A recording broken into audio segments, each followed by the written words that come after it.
முன்னாள் ராஜாங்க அமைச்சர் பிள்ளையான் என அழைக்கப்படுகின்ற சிவனேசதுரை சந்திரகாந்தனின் சகாக்கள் தொடர்ந்து கைது செய்யப்பட்டு வருகின்ற நிலையில் தற்பொழுது வெளிநாட்டில் இருக்கின்ற அவரின் சகாக்களும் கைது செய்யப்படலாம் என்கின்ற தகவல்கள் வெளியாகி பரபரப்பை ஏற்படுத்தி இருக்கின்றது.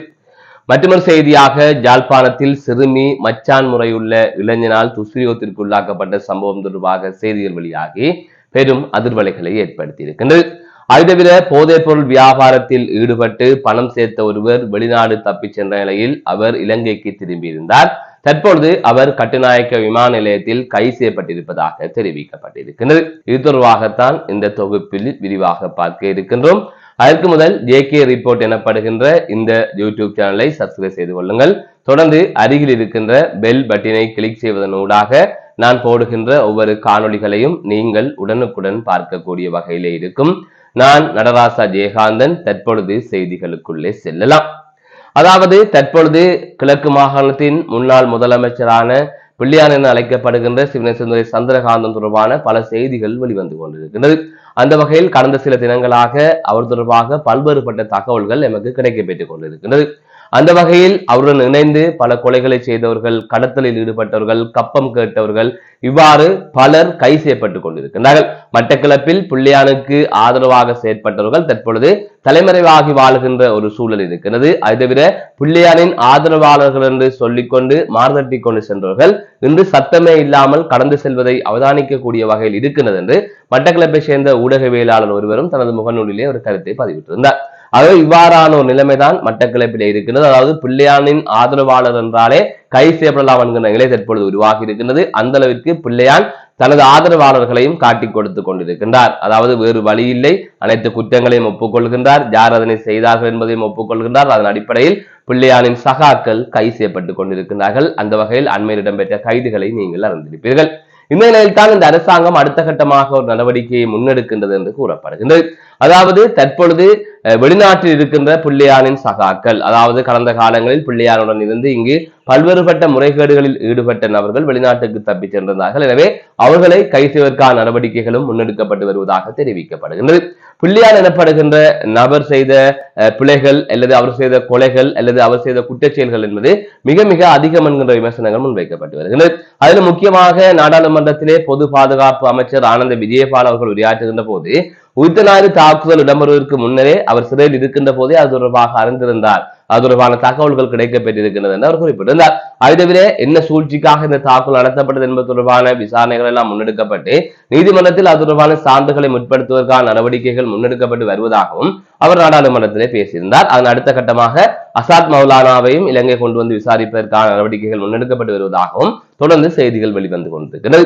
இவ்வாறு போய்கொண்டிருக்கிற நிலையில் உயிர்த்தனாறு தாக்குதல் சம்பவம் தொடர்பாக பிள்ளையான் முறையாக சிக்கிக் கொண்டார் என்பது புரிகிறது. இதிலே கவனிக்க வேண்டிய விடயம் என்னவென்று சொன்னால், பிள்ளையானை வைத்து ஒரு ஆட்சிக்கு வருவதற்கு மஹிந்த ராஜபக்ச குடும்பம் இதை செய்தது என்றுதான் பேசப்படுகிறது. ஆனால் அதை உறுதியாக சொல்ல முடியாது. அது தொடர்பான ஆதாரங்கள் வந்ததன் பின்னர் தான் அது தொடர்பாக பேச முடியும். ஆனால் அதற்கு முதல் இது தொடர்பாக பல தகவல்கள் வெளிவந்து கொண்டிருக்கின்றன. பலர் கூறுகின்றார்கள் ராஜபக்ச குடும்பம் ஆட்சிக்கு வருவதற்காகத்தான் இந்த தாக்குதல் சம்பவத்தை நடத்தியது என்று. அப்படியானால் பிள்ளையானை வைத்து பிள்ளையானுக்குள்ளேயே அந்த உயிர்த்தனாறு தாக்குதல்களை இவர்கள் முடித்து விடுவார்களா, இல்லை இதற்கு பிரதான சூத்திரதாரி யார் என்பது தொடர்பாக கைது செய்வார்களா? அப்படி அதை தேடிக்கொண்டிருக்கின்ற போது ஒருவேளை மஹிந்த ராஜபக்ச குடும்பம் அல்லது ராஜபக்ச சகோதரர்கள் அதை செய்தார்கள் என்று சொன்னால் அவர்களுக்கான தண்டனை கிடைக்குமா? அதே சிங்கள அரசியல்வாதிகளை காப்பாற்றிக் கொண்டு ராஜபக்ச குடும்பத்தை காப்பாற்றிக் கொண்டு அதுக்கு கீழ் இருக்கின்ற இரண்டாம் கட்ட குற்றவாளிகளை இந்த அரசாங்கம் கைது செய்து நீதிமன்றத்திலே முன்னிலைப்படுத்துமா என்கின்ற பல கேள்விகள் இருக்கின்றது. எனவே அது தொடர்பாக எல்லாம் பொறுத்திருந்தான் பார்க்க வேண்டும். எது எப்படியோ அரசாங்கத்துக்கு ஜால்ரா அடிக்கின்றவர்களுக்கு இது ஒரு பாடமாக இருக்கின்றது என்பதுதான் பலர் சொல்லுகின்ற கருத்தாக இருக்கிறது. எனவே பொறுத்திருந்து பார்ப்போம் என்ன நடக்கிறது என்று, விசாரணைகள் எவ்வாறு போகின்றது, எவ்வாறான ஆதாரங்கள் கிடைக்கின்றன, யார் யார் சிக்குகின்றார்கள், அதற்கு பிறகுதான் இதிலே உண்மையிலே யார் ஈடுபட்டார்கள் என்பதை நாங்கள் உறுதியாக கூற முடியும். அதற்கு முதல் பேசப்படுகின்ற அனைத்து விடயங்களுமே ஒரு பேச்சுக்கள், விமர்சனங்கள், கருத்துக்கள், அரசியல்வாதிகளின் குற்றச்சாட்டுகளின் அடிப்படையில் முன்வைக்கப்படுகின்ற விடயங்களாக மாத்திரமே அதனை நீங்கள் பார்க்க வேண்டும். மற்றொரு செய்தியாக ஜாழ்ப்பாணத்தில் சிறுமி துஷ்பிரயோகத்திற்கு உள்ளாக்கப்பட்ட சம்பவம் தொடர்பாக செய்திகள் வெளியாகி பெரும் அதிர்வலைகளை ஏற்படுத்தி இருக்கின்றது. ஜாழ்ப்பாணம் வட்டுக்கோட்டை சுள்ளிபுரம் பகுதியைச் சேர்ந்த 13 வயதுடைய சிறுமியை இவ்வாறு துஷ்பிரயோகத்திற்கு உள்ளாக்கப்பட்டதாக கூறப்படுகின்றது. குறித்த சிறுமியை 19 வயதான இளைஞனை துஷ்பிரயத்துக்கு உள்ளாக்கி இருப்பதாக தெரிவிக்கப்பட்டிருக்கிறது. அந்த 19 வயதுடைய இளைஞன் அந்த சிறுமியின் மச்சான் முறையுடைய இளைஞன் என்றும் தெரிவிக்கப்பட்டிருக்கிறது. இது தொடர்பாக வட்டுக்கோட்டை போலீஸ் நிலையத்திலே முறைப்பாடு பதிவு செய்யப்பட்டதை தொடர்ந்து இளைஞன் கைது செய்யப்பட்டிருப்பதாகவும் தொடர்ந்து மல்லாகம் நீதிமன்றத்தில் முன்னிலைப்படுத்துவதற்கான நடவடிக்கைகள் முன்னெடுக்கப்பட்டு வருவதாகவும் செய்திகள் வெளியாகி இருக்கின்றது. அதுதவிர முக்கியமான ஒரு விடயம், வட்டுக்கோட்டை பகுதியில் அதிகளவான துஷ்பிரயோக சம்பவங்கள் தொடர்பாக செய்திகள் வெளிவந்து கொண்டிருக்கிறது. அண்மையில் கூட சிறுமியை விபச்சாரத்தில் ஈடுபடுத்தியிருந்தார்கள் 2 பெண்கள் என்கிற செய்தி வெளியாகின்றது. தொடர்ச்சியாக அந்த சம்பவத்தோடு தொடர்பட்ட பலர் கைது செய்யப்பட்டிருந்தார்கள். அதிலே சிலர் தப்பிப்பதற்காக பேரம் பேசியதாகவும் உறுதிப்படுத்தப்படாத செய்திகளும் வெளிவந்து கொண்டிருந்தன. இவ்வாறு பல விடயங்கள் நடந்து கொண்டிருக்கிறது. அதை தவிர பல துஷ்பிரயோக சம்பவங்கள் தொடர்பாக செய்திகள் வெளிவருகின்றன. அதிலே அதிகளவான துஷ்பிரயோகம் தொடர்பான சம்பவங்கள் யாழ்ப்பாணம் வட்டுக்கோட்டை பகுதியில் இருந்து, அதாவது வட்டுக்கோட்டை பொலிஸ் பிரிவில் இருந்தே வருகிறது. அதில் முக்கியமாக சுழிபுரம் பகுதியில் இவ்வாறான சம்பவங்கள் அதிக அளவில் இடம்பெறுவதாகவே இந்த செய்திகளை அவதானிக்கின்ற போது என்னாலும் புரிந்து கொள்ளக்கூடிய ஒரு விடயமாக இருக்கின்றது. மற்றொரு செய்தியாக, கட்டுநாயக்க விமான நிலையத்தில் நபர் ஒருவர் கைது செய்யப்பட்டிருக்கின்றார். மிக மிக ஒரு சிறப்பான சம்பவம் ஒன்று இடம்பெற்றிருக்கிறது. இலங்கை மத்திய வங்கி குற்றப்புலனாய்வு பிரிவு மிகவும் ஒரு சிறப்பான சம்பவத்தை நடாத்தி இருக்கின்றது. அதாவது பிலியந்தலை பகுதியைச் சேர்ந்த நபர் ஒருவரின் வங்கி கணக்கிற்கு அசாதாரணமான முறையிலே பண பரிவர்த்தனை நடந்திருக்கின்றது. ஆகவே அவருக்கு எந்தவித வருமானமும் இல்லை, அவருக்கு எந்தவித தொழிற்சாலைகளும் இல்லை, அல்லது அவர் எந்த விதமான தொழிலிலும் ஈடுபடவில்லை. அப்படி இருக்கின்ற போது 10 மில்லியனுக்கும் அதிகமான, அதாவது 1 கோடிக்கும் அதிகமான நிதி அவரது கணக்கில் பரிமாற்றப்பட்டுக் கொண்டிருந்திருக்கிறது. இதனை அவதானித்து உடனடியாக இது தொடர்பாக நடவடிக்கை எடுக்கப்பட்டிருக்கிறது. அந்த சந்தர்ப்பத்தில் குறித்த நபரை தேடி வீட்டுக்கே சென்றிருக்கிறார்கள். அப்போது அந்த நபர் நாட்டிலிருந்து வெளியிலே சென்றிருக்கிறார், அதாவது துபாய் நாட்டுக்கு சென்றிருக்கிறார். அந்த சந்தர்ப்பத்தில் அவருக்கு பயணத்தடை விதிக்கப்பட்டிருக்கிறது. அதன் தொடர்ச்சியாக அவர் கட்டுநாயக்க விமான நிலையத்திற்கு திரும்பிய போது அவர் கைது செய்யப்பட்டிருப்பதாக தெரிவிக்கப்பட்டிருக்கிறது. விசாரணையில் குறித்த நபர் போதைப் பொருள் கடத்தலில் ஈடுபட்டிருக்கின்றார் என்பதை புலனாய்வு பிரிவினர் அறிந்து கொண்டிருக்கிறார்கள். அது தொடர்ச்சியாக அந்த பணம் போதைப் பொருள் விற்பனையில் ஈடுபட்டதன் விளைவாக வந்த பணம் என்பது தற்பொழுது கண்டறியப்பட்டிருக்கிறது. அதற்கு பிறகாகத்தான் இந்த நடவடிக்கைகள் எல்லாம் முன்னெடுக்கப்பட்டு தற்பொழுது அவர் கைது செய்யப்பட்டிருக்கிறார். ஆகவே போதைப் பொருள் வியாபாரத்தில் ஈடுபடுபவர்களுக்கு இது ஒரு மிகப்பெரிய பாடம் என்றுதான் சொல்ல வேண்டும். அதாவது நாங்கள் எவ்வாறு வேண்டுமென்றாலும் பணம் உழைக்கலாம் என்று அவர்கள் நினைக்கிறார்கள். அந்த வகையில் இவ்வாறு போதைப் பொருளை விற்று சட்டத்துக்கு முன்னாக பணம் சேர்ப்பவர்கள் இவ்வாறு மத்திய வங்கியினால் அவதானிக்கப்பட்டு அது தொடர்ச்சியாக நடவடிக்கைகள் முன்னெடுக்கப்பட்டு அந்த பணம் எவ்வாறு வருகின்றது என்பது தொடர்பாக எல்லாம் ஆராய்ந்து அதற்கு பிறகாக அவர்கள் மீது நடவடிக்கை எடுக்கப்படுகின்றது.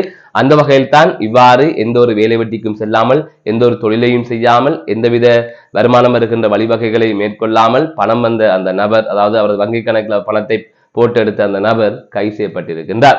மிகவும் சிறப்பாக அதனை அரசு அதிகாரிகள் கையாண்டு இருக்கின்றார்கள் நான் சொல்ல வேண்டும். அடுத்த கட்டமாக அவர் மீது நீதிமன்ற நடவடிக்கைகள் முன்னெடுக்கப்பட்டு வருகின்றது. மற்றொரு செய்தியாக, தனமல்வில எனப்படுகின்ற பொலிஸ் பிரிவிலே ஒரு விசித்திரமான திருடி சம்பவம் ஒன்று பதிவாகி இருக்கின்றது. குறித்த வீட்டார் தங்களது 2 பிள்ளைகளுடன் கடந்த 8ஆம் தேதி இரவு 11:30 மணி அளவில் உணவு உண்டதன் பின்னர் அவர்கள் படுக்கைக்கு சென்றிருக்கிறார்கள்.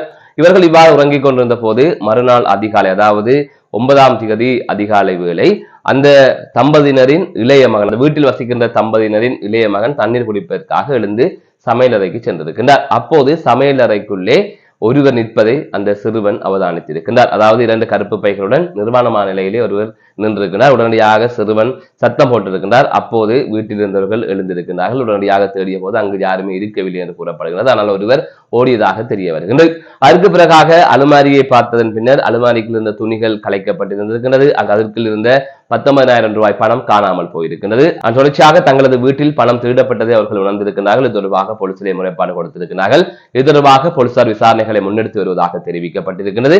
அதாவது நிர்வாணமாக வீட்டுக்குள் நுழைந்து இவ்வாறு பணத்தை திருடி அந்த திருடன் சென்றிருக்கின்றான் என்கின்ற தகவல்கள் தற்பொழுது அந்த பகுதியிலே பரபரப்பை ஏற்படுத்தி இருக்கின்றது. மீண்டும் ஒரு காணொலி சந்திக்கின்றேன். நான் நடராஜா ஜெயகாந்த்.